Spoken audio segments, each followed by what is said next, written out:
Hoy estamos con el senador, o candidato a senador, Bernardo Solá. Después va a venir Rubén Correa, que es por la Unión Cívica Radical. Como les dije antes, nosotros estamos agarrando frente por frente para no mezclar las cosas, porque si no, después usted no sabe a quién está votando. Como hoy no se vota tanto el partido, sino la persona, es como que hoy es un plato de unca, como digo yo. Pero bueno, yo quiero que ustedes lo conozcan. Bernardo, muy buenos días. Acércate un poquito más al micrófono, por favor. Muchas gracias por la invitación. Me puedes decir gordo, ¿no? Yo te puedo decir. No, bueno.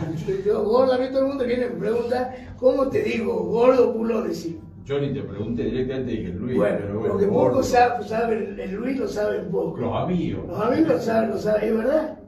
Bueno, Bernardo, contame un poco, contale a la gente.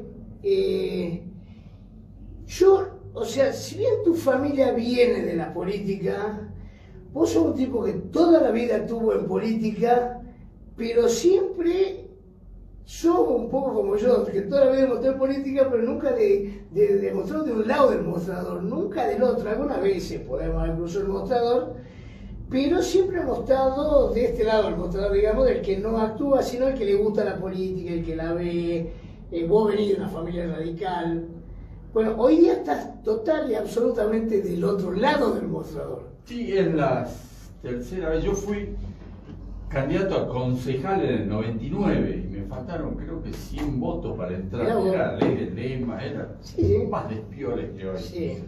Y después gané la interna del partido, fui presidente del partido del Comité Capital. Sí. En el 2001, sí. Vino la debacle del 2001 y fui candidato a diputado provincial en ley de lema, con lo cual...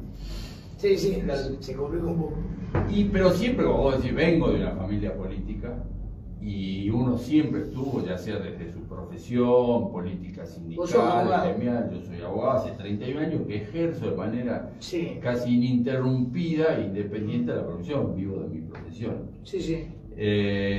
Y la verdad que yo me venía quejando permanentemente todo el tiempo de por qué estamos así, que este gobierno, que los políticos, de la cual uno forma también, es una autocrítica. Y del partido... Y el famoso, discúlpame, uno critica y alguno decía, bueno, metete. Y Sarmiento decía cuando la gente honesta y capaz no se mete en política, el poder queda en manos de los pillos.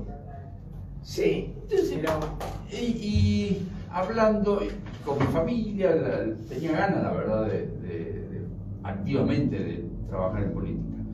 Y del partido me convocaron para ser candidato a senador, lo cual es un desafío enorme y lo acepté con mucho agrado. La verdad que tengo muchas ganas de trabajar y de realmente mostrar de que puede haber una oposición seria, una oposición al gobierno constructiva, en el cual se pueda colaborar con lo que hace bien y criticar con lo que hace mal, porque hay muchas cosas que están haciendo mal, tanto a nivel nacional como a nivel provincial. Eso es lo que me llevó a volver a la política. Y vos hablabas de los frentes recién. Que ahí hay una confusión. La Unión Cívica Radical está dentro del Frente Juntos por el Cambio. De hecho, en las elecciones nacionales vamos a ir juntos. Para Juntos por el Cambio más, así me lo aclararon ayer. No, el Juntos por el Cambio más porque creo que se sumó el partido de Olmedo en estas elecciones provinciales. En las elecciones nacionales es Juntos por el Cambio, donde estaba el radicalismo y está el PRO. Eso lo decidió la Convención Nacional, en el cual se va dentro del frente. Y en la provincia de Salta, la convención votaron los convencionales y dijeron que se iba en un frente, pero dejaba librado a los distintos distritos la posibilidad de salir como Unión Cívica Radical en estas elecciones internas.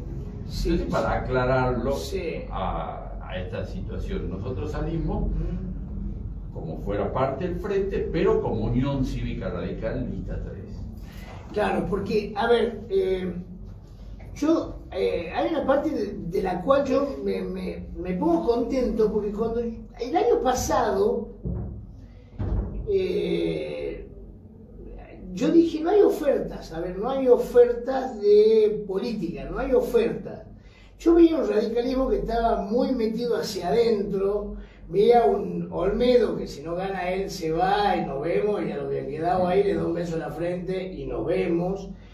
El PRS estaba fagocitado por el peronismo, por el Juan Urtubey.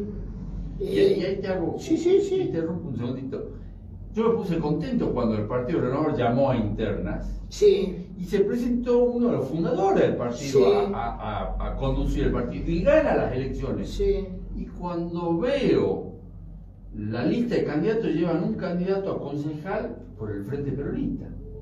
Sí, se metieron dentro del frente, que tampoco a mí me pareció que estuvo bueno. No, para nada. Bueno, pues yo creo que el Partido Renovador hizo sus internas para lograr de nuevo su propia identidad. Claro. Con lo cual acá queda fagocitado y pierde toda la identidad porque queda dentro de un frente. Y yo decía la otra vez, la verdad que hay muchos candidatos. Yo la verdad que no quiero hacer una campaña descalificando, todo lo contrario, quiero hacer una campaña activa, una campaña de decirle a la gente que hay posibilidad de estar mejor. Sí. Pero también creo que hay que explicarle a la gente y decirle que no todos los candidatos somos iguales. Porque lo que decía vos de la oferta electoral, sí. hay la mayoría de los candidatos, somos 10 candidatos, no sé si 7 u 8, hoy en la actualidad son diputados provinciales, diputados nacionales, funcionarios con rango de ministro, forman parte del COE, y yo digo, y entraron primero por un partido propio, después entraron por un frente, después hay otro candidato que es diputado, que entró con Olmedo, después se fue con el peronismo y ahora... A ver, Bernardo, es un plato de unca, como digo yo. Bueno, entonces creo que la Unión Cívica Radical, en ese plato de unca que decimos, quiere mostrar de que dentro de un propio frente puede tener identidad propia. Sí. Porque se perdieron las identidades de los partidos. Se perdieron los partidos políticos. Claro, esa identidad, eso. Yo soy, antes vos acordate, el radical votaba el radical. Yo vengo de una familia radical, mi abuelo ha sido intendente radical en Alderete, ha sido diputado nacional, mi vieja es radical a ultranza. Y antes era, si vos eras radical, no eras peronista. Si vos eras peronista, no eras radical. Y de repente vos veías un radical metido adentro del... Bueno, cuando nosotros éramos chicos, el día que las vacas huelen y los radicales voten por Perón. Había un cantito. Sí, y baje la inflación. Claro, y baje la inflación. Pero hoy es como que se perdió la identidad del partido. De los partidos. Yo creo que más que la identidad, todos sabemos que los cuadros políticos, los dirigentes políticos, deben nacer de los partidos políticos, sí. Y deben formarse de los partidos políticos. Y con esto no quiere decir que estoy en contra de los emergentes. Sí. Cuando hablo de emergente, hablo de personas conocidas que vienen del campo de la música, del periodismo, del deporte. No estoy en contra. Pero la formación política se debe hacer dentro de los partidos políticos. Tan es así que en el Partido Radical, cuando uno ingresaba como legislador del Partido Radical, cada 3 meses tenía que ir al partido, al comité, se reunía toda la mesa directiva y tenía que dar explicaciones que había hecho como legislador al partido. Y cuando tenía que votar una ley controversial, una ley complicada, iba al partido y se hacía toda una comisión dentro del partido para colaborar con ese legislador al momento de votar. O sea, con esto te quiero demostrar lo importante que son los partidos políticos. Ya me sé cómo se diga, radical, peronista, renovador. Por eso digo que no estoy en contra de los emergentes, pero creo que el dirigente político se hace dentro de los partidos políticos. Vos sabés que yo en eso, yo te puedo decir, o sea, yo tampoco estoy en contra de los emergentes. No, yo tampoco. Pero vos hoy, hay algo que hay que cambiar, que no se lo puede cambiar ahora, pero vos, por ejemplo, vos tenés un diputado que te da la sorpresa y saca muchísimos votos, termina la masajista del diputado siendo diputada, por ejemplo. Estoy dando nombre y es real esto. Sí. Entonces, yo siempre a todos los que vienen les digo lo mismo, que eso no es mío, si no me lo dijeron. Me dicen, bueno, gordo, date a la legislatura, sacás todos los diputados, pararle unas paradas de ómnibus. Fíjate cuánta gente va y dice, diputado Bernardo, diputado... No se conoce. No, obviamente que no se conoce.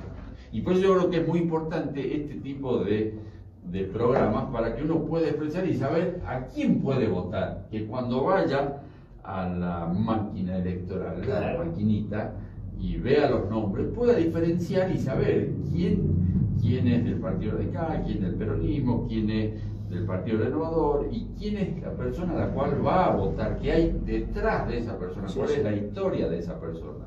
Sí, hoy ya tenés todo eso, toda la tecnología, que hoy no necesita esa maquinaria de plata para que te conozcan. Seguro, pero es muy difícil igual a veces competir en desigualdad siempre va a ser difícil. Cuando vos tenés el partido dominante es muy difícil desbancarlo, y cuando lo desbancás es un kilo ya como pasa. Pero lo importante es que la gente conozca a quién va a votar, y sobre todo creo que lo más importante es tratar de darle valor a la política. Sí. Y sobre todo, porque la política es una de las actividades más nobles que hay. Lo que pasa es que ha sido bastardeada a lo largo del tiempo, pero la política es la que permite lograr mejor calidad de vida a la gente. Esa es la función de la política. Y esa es la política. El tema es que los políticos se han arrogado esa función para mejorar su calidad de vida. Entonces, yo creo que hay que diferenciar la política del político, y por eso es que me parece fundamental que la gente se tome 2 minutos antes de votar y piense, porque también es muy difícil lograr llegar a la gente para que vaya a votar. Pero sin embargo, nosotros teníamos una discusión. Yo creo que se va a dar un fenómeno que la gente va a ir a votar masivamente. ¿Vos crees eso? Y voy a dar mi motivo. Yo el primero que me lo dice. Y doy mi motivo. A ver. Obviamente puedo estar equivocado, porque la gente tiene mucha bronca. Mucha bronca. Con todo. La única forma real y efectiva de canalizar la bronca es castigando a quien tiene bronca con el voto. No hay otra. No hay otra. No andemos con ninguna teoría conspirativa. La única forma, si yo tengo bronca por este gobierno, porque el kirchnerismo se deja de lado la república, me encierra mal encerrado, todas las cosas que sabemos que hace mal, el tema de la corrupción, todo eso, y uno lo ve, que en gran medida, en gran parte de la sociedad está enojada con eso. Sí. ¿Cuál es la mejor forma? Por lo menos un día domingo decir, ¿sabes qué? Voy y te cago, te voto en contra. Tengo bronca y lo voto porque sé que es la oposición. Y a vos te castigo. Aprendé. Estás haciendo malas cosas, sos corrupto, sos inepto. Todo lo que vos quieras te voto en contra. Yo creo que eso es lo que la gente, me parece a mí, que está madurando, y a diferencia de lo que muchos creen, que dicen que va a ser una elección apática, que va a ir muy poca gente. Yo por el tema del COVID, ¿no? El tema de que vos decís sí, pero yo creo que los viejos con el COVID van a tener un poco... No, yo creo que hay cosas que son superadoras. Sí. Los chicos van al colegio y dicen, los jóvenes quieren ir a clase, y cuando vos querés ir a clase, van a clase. Sí. Yo, padre, tengo hijos chicos, los mando al colegio. Sí. ¿Por qué? Porque me han explicado que no es un lugar de... Hay un fenómeno que los chicos quieren ir al colegio. Bueno, hace 2 años yo creo que hay un fenómeno y sobre todo de nosotros mayores de 55 que estamos ahí, yo creo que esa gente va a decir, es la que más bronca tiene también, y decir, yo voy a ir a votar y con los cuidados necesarios y con todas las medidas necesarias para cuidarme, yo creo que va a ir a votar, va a dejar de lado. Es mi sensación, y desde este micrófono apelo a que la gente vaya y canalice ese estado de... ya va más allá de bronca, ese estado de... yo diría que está anestesiado, está podrido. Ayer veía, yo no veo muchos noticieros ya, porque la verdad que uno después duerme, la verdad le agarran pesadillas. Pero una estadística que decía que a los jubilados en comparación a la inflación han perdido el 25% de su capacidad de compra. Sí. Y Fernández, cuando dijo lo primero que voy a hacer es mejorar el salario de la jubilación y con las reliquias, es un mentiroso, nos mintió en todo. Esta pandemia se le queda cara. Bueno, lo que hace la pandemia es destruir el cuerpo, pero abre el alma. Sí. O sea, demuestra abiertamente lo que somos, a todos. Sí. Muestra el solidario que es solidario, el que no es solidario no es solidario, nos muestra tal cual somos. Sí. Y Fernández demostró ser un incapaz y una persona totalmente mentirosa. El problema del político, y ahí es donde nos embolsan a todos, es cuando la palabra ya no tiene peso, cuando no tiene crédito. Crédito viene de credibilidad. Cuando nadie le cree, si Fernández me dice, no, porque vos, anda, yo no te creo nada. Es que no les creen. Y creo que eso es el motor que va a impulsar a que la gente vaya y exprese su bronca. Y me parece que la forma... Por eso yo creo que hay mucha gente que no es de la política. A ver, no es de la política entre comillas, porque siempre estuvo al lado de la política, que hoy se anima a meterse. Hoy se anima a meterse porque, convengamos, nosotros nos conocemos yo me acuerdo cuando yo era chico, yo a vos te veía grande, decía yo quiero ser como él. No, va a ser un poquito más grande que yo. Pero bueno, yo sé que vos, digamos, a ver, vos con tu profesión no necesitas de la política para vivir. A eso es lo que yo le digo a la gente. Hay políticos que laburan de la política, y hay otros que van a ayudar a la política. Ahí hay una diferencia. Por eso esta gente nueva que está entrando, que no viene de la parte política, porque a ver, vos venís de la parte privada, vos sabés lo que es pagar un sueldo. Sí, vos sabés lo que es pagar un alquiler. Sí, hace 31 años que vivo de mi profesión y me fue muy bien en mi profesión. Vos sabés que me fue bien. Sí, por eso, y yo puedo decir que tengo 1500 razones para no meterme en política. Son malas razones para no meterme. Y tengo 2 o 3 para meterme. Claro. Sí. Y una de las que es para meterme es que no quiero ser un espectador de lujo o quedarme en mi casa a criticar. No quiero poner el pecho y decir, bueno, acá estoy, estas son las propuestas, e invitar a la gente que exprese ese sentimiento de haber sido estafado, de tener bronca, de que le mintieron. Y convengamos que la única forma que tenemos cada 2 años expresando el voto. Claro. Es la ventaja que tenemos, que cada 2 años podemos decir, señor, lo voto porque la verdad que está bien la cosa. Y lo voto con toda mi alma en contra porque está siendo pésimo. Y con esto le estoy dando un mensaje al gobierno. Y a ver, contame un poquito de este frente que han armado. ¿Cómo se conformó? ¿Cómo lo armaron? ¿Cuáles son las expectativas que tienen? Y sobre todo, contarle a la gente hacia dónde van. Nosotros como Unión Cívica Radical, básicamente se ha logrado algo. Primero es conformar la lista con todos los... Yo estuve al margen de la lista. Sí. A mí me vinieron a convocar para ser candidato, como te dije, y acepté honrosamente, porque la verdad que es un desafío. Está bueno. Y vos hablabas familiarmente de que tu abuelo fue... Sí. Bueno, mi abuelo fue senador por la capital por el Partido Conservador, que era dificilísimo ganar en esa época, porque el Partido Conservador en el interior ganaba siempre, pero en capital era muy difícil y ganó. Y fue presidente de la Cámara de Diputados por Salta. Entonces, para mí el cargo o la candidatura, senador, la verdad que me siento honrado con aceptar esto. Y lo que vos me decías, hacia dónde vamos, hacia dónde, el radicalismo siempre fue... El radicalismo, ya dejando de lado ciertas cosas antiguas o ayornando, pero volviendo a la esencia de lo que es el radicalismo. La otra vez leía cosas de Alfonsín, de Ilía cuando se retira de la casa de gobierno, cuando no tenía casa, cuando lo tuvieron que velar entre los amigos, tuvieron que pagar el cajón para... Entonces, ¿qué quiero decir con esto? Que el radicalismo... Alfonsín también salió seco. Alfonsín vivió en la calle Santa Fe, en la avenida de Santa Fe, en un departamento toda su vida hasta que se murió. ¿Dónde puede ser presidente? Bueno, creo que ese es el valor que hay que darle. No, prefiero hablar de los que hicieron bien las cosas a de los que hicieron mal desde el punto de vista institucional. Recuperar el valor de la palabra, recuperar el valor del político y de la política. No puede ser que en el Senado no haya ninguna voz disonante, y a eso voy yo. No puede ser que a mano alzada todo el mundo levante la mano y no se escuche ninguna voz de crítica. Es que en el Senado es como que no existe. Bueno, entonces, y sobre todo hacer énfasis en los órganos de control.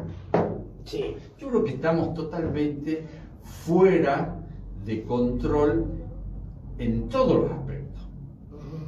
Y hablo con palabras exactas. Corrupción. Sí. Hay corrupción a todos los niveles. No puede ser que la Auditoría General de la provincia esté en manos de gente que fue o ministro o senador del partido que gobierna. Yo me pregunto, ¿a quién van a auditar? Claro. Bueno, esas cosas, los órganos de control, crear realmente la oficina anticorrupción, ahora quieren crear una fiscalía anticorrupción, y es un tema en el cual conozco el tema, va a estar dentro del ámbito de la justicia, o sea que va a estar acotado también. En cambio, una oficina anticorrupción en el cual tenga libertad, que sea ejercida por la oposición, con un acuerdo de las dos cámaras, y volver a darle esa necesidad que tiene la gente de que no la están robando, de que al Poder Ejecutivo se lo está controlando. Hacia eso vamos. Yo tengo o es lo que pretendemos. Me parece bárbaro. El control. Vos lo tomaste a eso. El control, eso que vos decís, se viene hablando de hace rato. Pero también hay algo donde hoy vos tenés tres poderes: legislativo, ejecutivo y judicial. Lo que le decimos república. Claro. La división de poder. La división de poder. Ahora yo quiero que vos me contés si esa división de poder existe. No solo en Salta, a nivel nacional, o en la Argentina. Yo veo que no. Yo la otra vez, la verdad, yo soy muy crítico de la justicia, yo te aclaro. Yo soy muy crítico de la justicia. Yo justicia. como abogado soy muy crítico. Yo la vivo diariamente. Claro. Pero vos me preguntás si existe la división. Yo la otra vez le escuchaba a la presidenta del Senado, a la senadora aquí, a la vicepresidenta. La pelota. Cuando hablaba y decía, eso de la división de poderes es de 1789, haciendo referencia a la Revolución Francesa. Eso de que los jueces, la división de poderes, es de la época que no había luz. Entonces, si la vicepresidenta está diciendo, me nefrego, me importa tres pepinos las divisiones de poderes, ¿cómo la gente va a creer? Yo creo, y estoy más que convencido, que obviamente que los poderes están totalmente subordinados al poder político. No todos los casos, porque hay muy buenos jueces. Sí. Y hay que hacer un distingo, porque nosotros consumimos mucho lo que son los jueces federales a nivel capital federal, donde van todos los hechos de corrupción, que son 12 o 15 jueces federales. Entonces, y ahí apunta y decimos, son todos iguales, son todos corruptos. En su momento eran los famosos jueces de la billetera, de la servilleta de Caballo. Eso no es la justicia. Hay jueces que todos los días se levantan temprano, jueces laborales, jueces civiles, jueces de garantía, jueces penales, que todos los días hacen muy bien su trabajo. Eso también es justicia. Entonces, en la retina o en la mente de la sociedad está el tema de que la justicia es la justicia federal. No, la justicia es muy amplia, pero también dentro de la justicia provincial hay muy malos jueces. Sí. No, eso está, y que depende mucho del poder ejecutivo. Hoy se sabe, a ver, hoy no sé si queda claro lo que digo. Creo que soy muy crítico en muchas cosas, pero lo que está bien, hay muchos jueces que hacen su trabajo perfectamente. A ver, yo acá en este programa, ahora que estamos en campaña, traigo los candidatos, pero yo me dediqué con Mercedes a buscar segundas y terceras líneas del gobierno, que son los que se van a ver a los wichis, son los que están en el terreno, son los que le dan de comer a los wichis, que la gente cree que el ministro el que hace todo eso Y el ministro no es el que hace todo eso, solo que No, está solo abajo. y que hay mucha gente que trabaja. Pero mucha gente, yo sé para la gente que trabaja. Pero ¿sabes qué pasa? Está tan bastardeado todo, porque te hablo en general, todo está tan bastardeado, que incluso la justicia entró dentro del bastardeo de la política. Pero yo te pregunto, ¿y por qué está bastardeado eso? Pero bueno, yo Por la falta de calidad institucional. por eso, entonces, está bien, puede Por ser, la falta sí. de calidad institucional. ¿Por qué? Porque no hay que votar por votar. Hay que ir a votar y tomarse un minuto de su tiempo Sí. y que elija, Sí, para sí. el cual cree que puede darle una mejor calidad institucional, en este caso a las provincias, Sí. y cuando sean las nacionales, mejor calidad institucional al Congreso Nacional. Sí. Yo creo que por eso está Hoy es bastardeado. muy bajo, yo te voy a decir, hoy es muy bajo, vos vas a una discusión en la Cámara de Diputados, bueno, senadores ni discuten, pero la Cámara de Diputados, y te agarran la cabeza, Porque literalmente. no hay contenido político, No hay nada. no hay conocimiento. Entonces, por eso vuelvo a decir que creo que hay que darle nuevamente ese prestigio que tiene la política. Para que la gente, ¿sabes por qué? Porque a mí me gustaría, si salgo senador, poder caminar por la calle, ¿cómo le va? Nada, y que no me puteen. Claro. ¿Qué, hijo de vos que te... Chor, hijo de... No, yo creo que se puede lograr mejor calidad institucional. Es lo que nos falta. Hay que dejar de robar. Sí. No hay que mentir más. No puede ser que nos digan una cosa los que están en campaña y después hacen otra. Como dijo en su momento Menem, si yo decía lo que iba a hacer no me votaba nadie. Y todo lo tomamos como si fuera algo gracioso y es algo realmente peligroso. Entonces, De la reforma, bueno, la reforma, yo la verdad que yo no estuve en todo ese proceso, me parece que tendrán que discutirlo los convencionales. pero no es nada descabellado, digamos. No me parece para nada descabellado, no, para nada. Yo entiendo que no estés al fondo con eso, pero yo tampoco No, te puedo hablar de pero sí, hay Sí, cosas... el tema de los miembros de la Corte, la duración, si tienen que ser vitalicio o estar 7 años más otros 7 años. Sí, el intendente... Yo creo que no estoy a favor de la reelección, me parece que... Y sobre ese punto también creo que al momento de plantear el tema de la reelección del gobernador y de todo, este mandato tiene que ser considerado el primer mandato. Yo no quería entrar en el tema de la reforma de la Constitución, porque creo que iban a venir a hablar los constituyentes, pero así como cuando se modificó y dijeron una interpretación, pero este primer mandato no se tiene en cuenta, sino que a partir de la reforma se empieza a contar el mandato, con lo cual no hay... Es la famosa interpretación de la ley. Y ahí está. Y la gente está podrida, la ley es la ley. Nosotros los abogados a veces hacemos broma y decimos, mirá, a vos te favorece el artículo, pero te caga el inciso. Entonces basta de interpretación.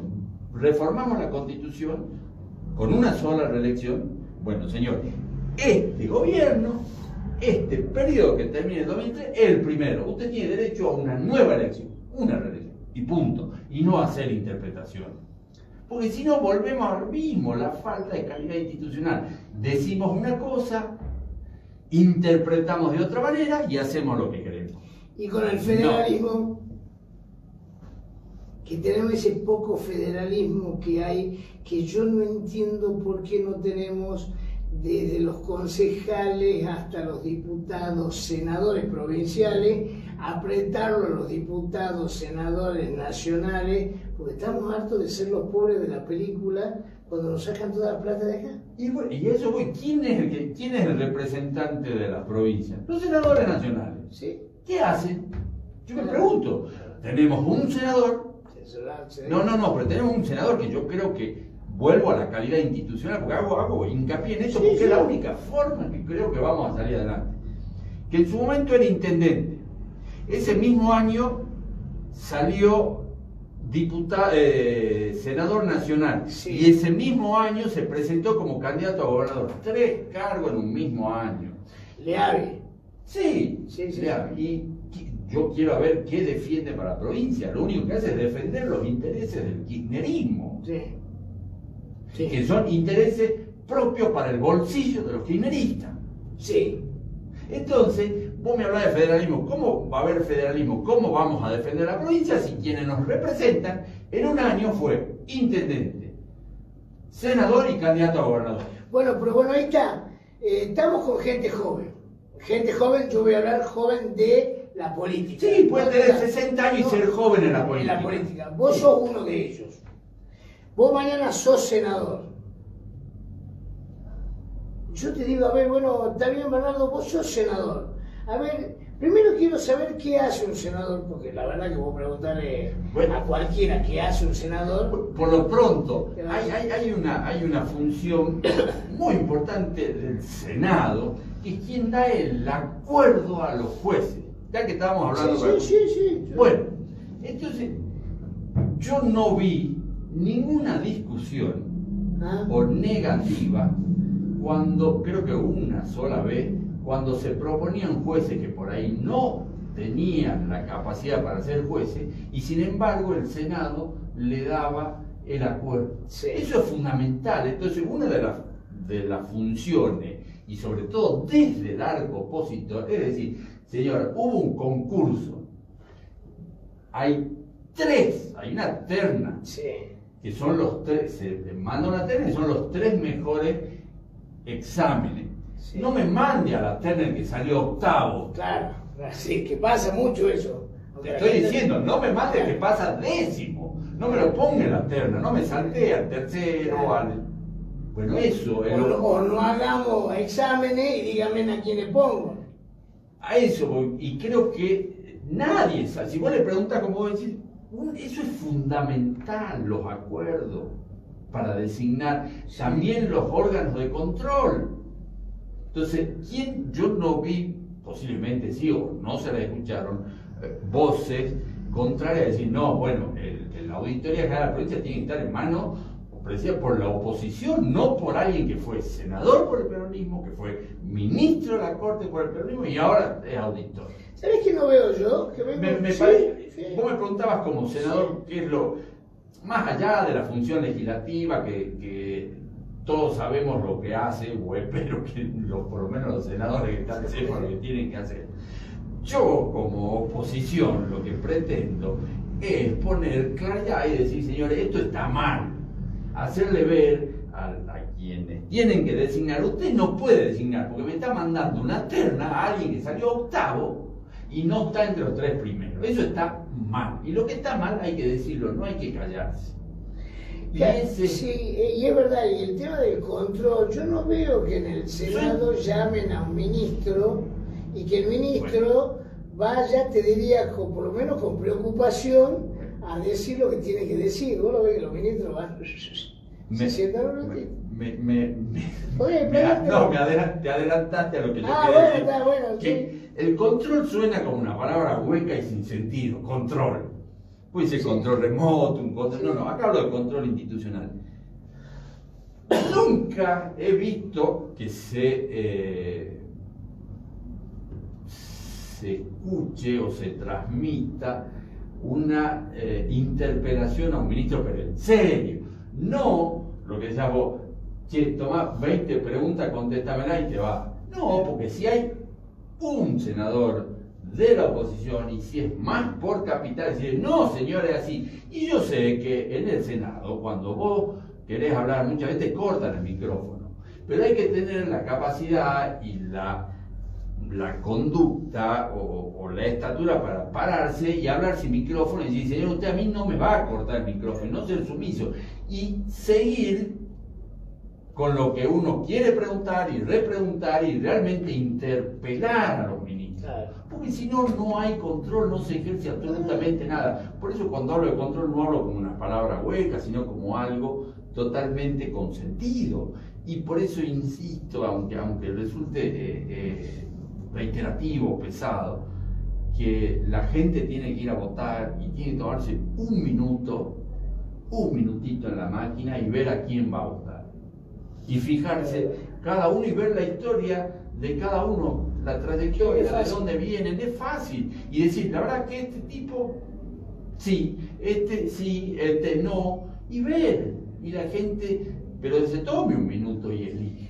Mira, Bernardo, ya estamos llegando al final. Yo lo que hago con todos los candidatos, tenés un micrófono al frente, tenés un Facebook Live para hablarle a la gente. No quiero que me hables más a mí, quiero que le hables a la gente porque tienen que votar.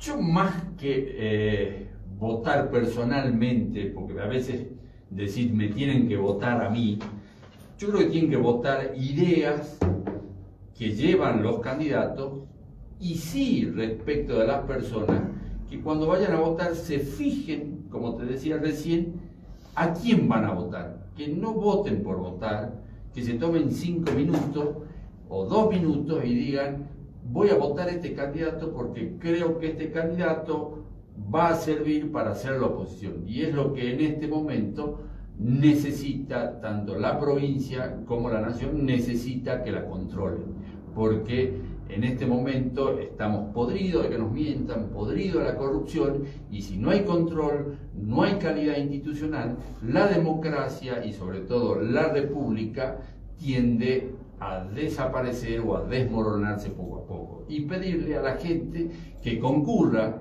con todos los cuidados necesarios el día de la votación, vaya y masivamente vuelque su estado de ánimo de ese momento a través del voto. Y otra cosa le pido desde acá, no sé si escuchará el señor gobernador, que por favor fije una fecha de elecciones, porque estamos sin fecha. La ha suspendido, pero no tenemos fecha de elección. Así que es más que al votante, tengo un pedido al señor gobernador que fije